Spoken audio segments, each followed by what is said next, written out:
Hey there nation, welcome to the show where we help you to play miniatures wargaming on a budget. It is I, Commander CheapSkate, and we are back with another edition of the Underhive Wars. This is a series of battle reports dedicated to our Necromunda Dominion campaign, and this is battle report number 23. It is a fight between my two friends, Fresh Prince Bel-Air, as well as Sergeant Sigmarin on this one. The nice part about this one's a good old-fashioned standout scenario, so these two gangs will be fighting it out in a normal, kind of street fight in normal fashion. Fresh Prince Bel-Air, he's bringing the Iron Sights of House Orlock, while my other friend Sergeant Sigmarin is bringing the Sleeping Dogs of House Delaque. So according to the fluff of Necromunda, these two houses are notorious opponents, so because of that they have a bitter hatred for one another and they always want to throw it down the streets, so this one should be kind of interesting to see how it goes. So with that being said, ladies and gentlemen, we're going to play some background music real quick. If you want to see exactly what each of the gangs are bringing, go and pause and take a look at your own leisure. So with that being said, let's get this battle report on a roll.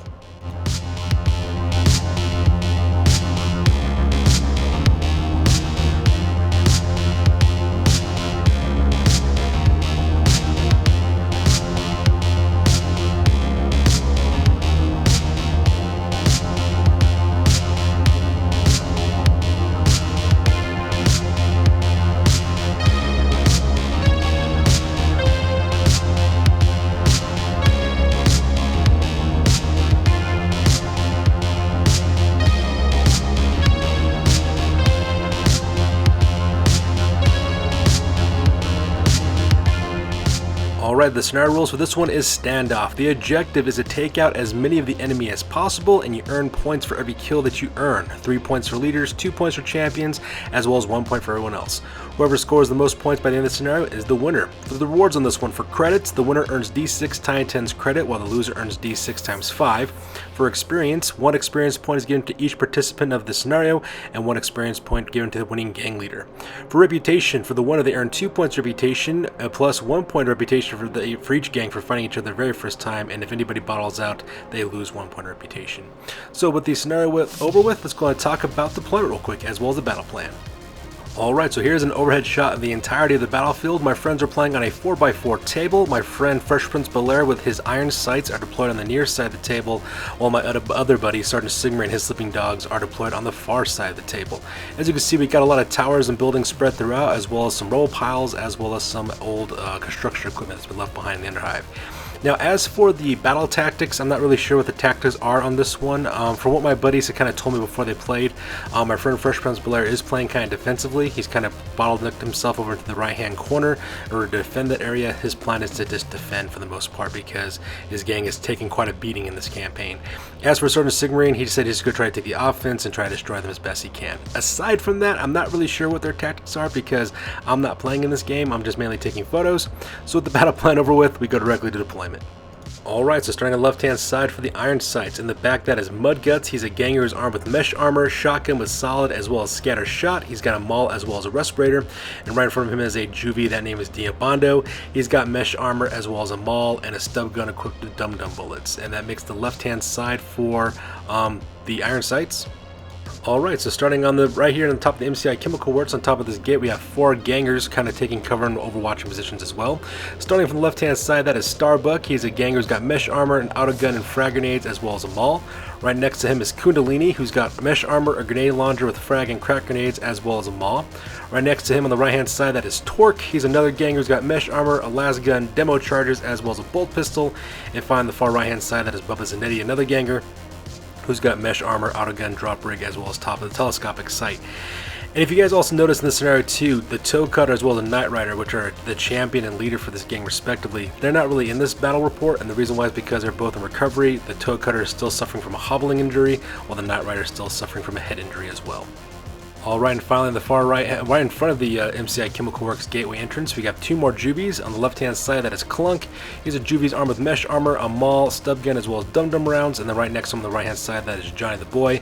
He's got mesh armor, an auto pistol, maul, as well as frag grenades. And that pretty much makes a deployment for the Iron Sights on this one. Alright, over here on the left-hand side for the Sleeping Dogs, we have a 4-man fire team being led by Mr. Sinister. Mr. Sinister is the gang leader. He's got mesh armor, a long rifle with monosight, as well as a gun shroud. He's also got a last pistol. He also has the commanding presence as well as the overseer ability, which, as we've seen in Battle Reports past, is actually a pretty powerful ability for leaders. Right behind him, that is Reckless. He's a ganger armed with flak armor, as well as a grenade launcher, packing frag as well as crack grenades, as well as 2 auto pistols. On the left-hand side, that is Miss Spectre. She is a ganger with flak armor, last gun, and last pistol. And on the right-hand side, that is Silk. She's a ganger who's armored with flak armor, auto gun, as well as last pistol. And that pretty much makes a deployment here on the left-hand side. And for Sergeant Sigmarin's right-hand side, he's got two-man fire teams. On the left-hand side, that is Painless Joe. He's a gang champion. He's armed with flak armor, plasma gun, as well as auto pistol. He's got the fast shot ability, so he can shoot twice with that plasma gun. Very, very deadly combination. Right next to him on the right-hand side, that's Mr. Smug. He's a ganger who's got flak armor, a shotgun with slug and scatter rounds, as well as a last pistol. And then right next to him on the right-hand side, that is Napalm Dead. He's a ganger who's armed with flak armor, flamer, as well as a last pistol. And the far right hand side, that is Johnner St. Jude. He is a champion with flak armor as well as twin last pistols, as well as a gunfighter skill. And if you guys also notice as well, the Juvie Ghost, he's missing on this battle report because he's suffering from a grievous injury, so he will not be able to participate in this battle report because he's suffering from recovery.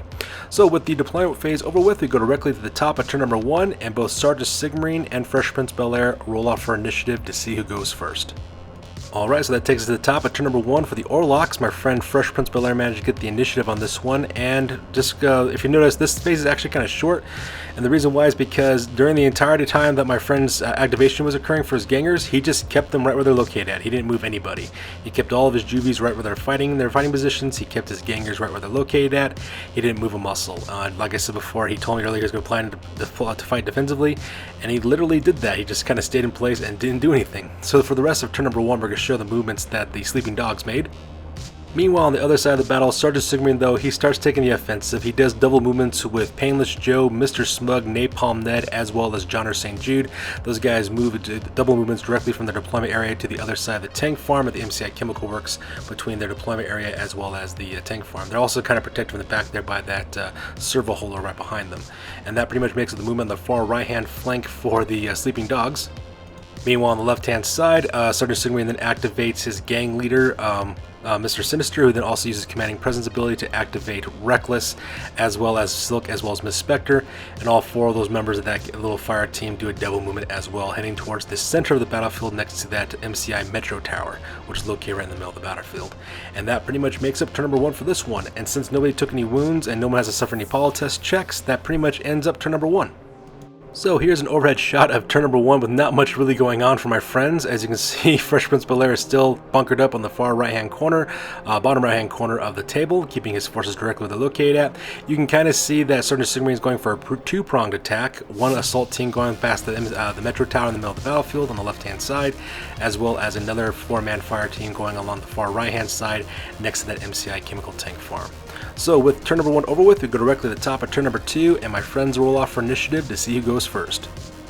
Alright, so that takes us directly to the top of turn number 2 for the Orlocks. First of all, my friend Fresh Prince Bel-Air decides to take the offense. He actually does double movements for both Mudguts as well as Diabano. They make a double movement towards the base of that tower for the Metro Terminal as well. I kind of accidentally forgot to take photos of the other side of the Sleeping Dogs. If you're wondering why 2 guys are moving at the same time when neither one of them is a champion to activate another guy, I just made a mistake. I forgot to take photos of other people. That's all. So because he moves over to the left-hand side, over towards the tower in order to start assaulting that terminal. Meanwhile, on the far side of the terminal, Sergeant Sigmarine then activates Mr. Sinister once again, and using his Commanding Presence ability, he activates Reckless, Miss Spectre, as well as Silk. And all 4 of those guys spend a double movement moving to the 2nd floor of the Metro Terminal, using that vertical movement in order to get to the top of that. So you can see all 4 of those guys there on the 2nd floor of the Metro Terminal. Meanwhile, on the far right-hand side of the battlefield, Mr. Sinister as well as Napalm Ned, they take double movements around the MCI Chemical Works in order to start flanking the iron sights on the right-hand flank.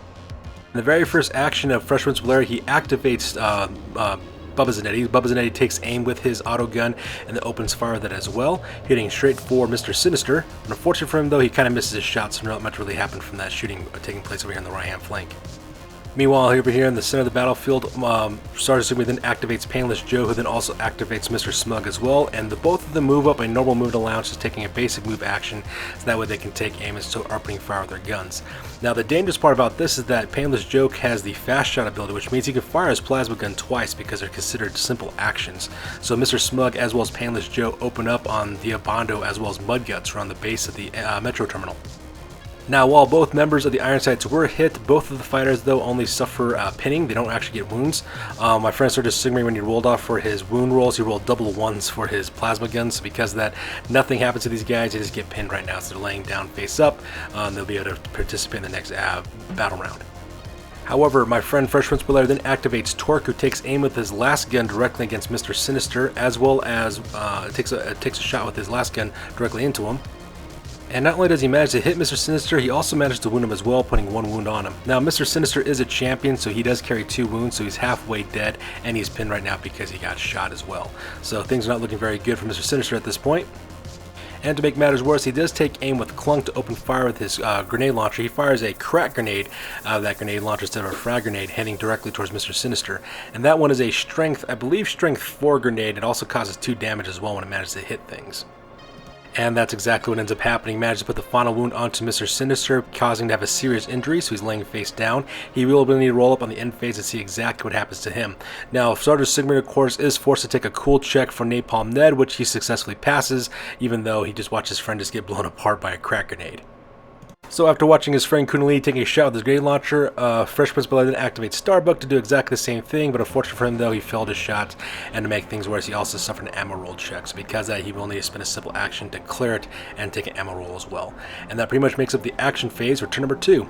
So with the action phase over with, we go directly to the end phase. And in the end phase, when my friend Sergeant Sigmund rolled for his injury roll for Mr. Sinister, he rolled another serious injury again, so because of that, Mr. Sinister is still laying on the ground, still bleeding out. And that pretty much makes up turn number 2 on this one. So here's the overhead shot of the end of turn number 2 on the battlefield. As you can see, the Ironsides are pretty much holding their ground over the right-hand side, even though Diabando and Mudguts took it pretty bad, being hit by some overwhelming firepower from that plasma gun by Painless Joe, who's right there next to the MCI Chemical Works. At the same time, Sergeant Sigmund is trying to outflank on the right-hand side using Napalm Ned and Mr. Sinister to do so, but Mr. Sinister, of course, has been hit, and he is seriously injured. On the other side, which you really can't see from the angle, on the second floor on the left-hand side of that Metro Terminal Tower, you got the Mr. Sinister as the rest of his 3-man fire team making their way up across the battlefield. Looks like they're trying to get overwatching as well as sniping positions from that building. And that pretty much makes up turn number 2. So with turn number 2 over with, we go directly to top at turn number 3, and my friends roll off for initiative to see who goes first. So we go directly to the top of turn number 3 for the Orlocks, and once again my friend Fresh Prince Belair has the initiative. He activates, what's his name? I believe that name is Clunk, that's a juvie. He actually has him move up forward his normal movement allowance to take a pot shot with his stub gun directly into Painless Joe, but unfortunately for him though, he misses his shot, and so not much really happens. So we jump over to Sergeant Sigmund, who then activates Mr. Sinister, then also activates the rest of his fighters. The first thing he does, he puts the Overseer ability off onto Reckless. So Reckless moves all the way to the other side of the second floor of the Metro Terminal, so that way he's got a good overwatching position to put down fires on most of the Ironsides who are located on the right-hand side. He also moves up Silk as well as Miss Spectre as well, so that way they can stay taking pot shots. Now, when Mr. Sinister activated Reckless, he put the Overseer ability on him, which means that this guy gets 2 sets of actions during this phase. So he moves up to the edge of the building and opens up with his grenade launcher, firing a frag grenade directly on the 4 gangers from the top of the gate of the MCI Chemical Farm. Unfortunately for my friend Fresh Prince Belair, he fires a frag grenade. The frag grenade lands directly in the middle between both, I believe that guy's name is Torque, and what's the other guy's name? Let me look at my notes here real quick. Not Mudguts. Starbuck, that's the other guy's name. He hits them both with a frag grenade, so because we got a 3-inch blast template that covers both of them, and both of them do get hit by the grenade. Unfortunately for Fresh Prince Belair, though, it does manage to put out of action Starbuck. Starbuck gets hit with the grenade. Unfortunately for him, though, well, not unfortunately for him, luckily for him, he didn't actually get injured by the grenade. However, he had to take a strength test because of the knockback rules, and that's what actually put him down.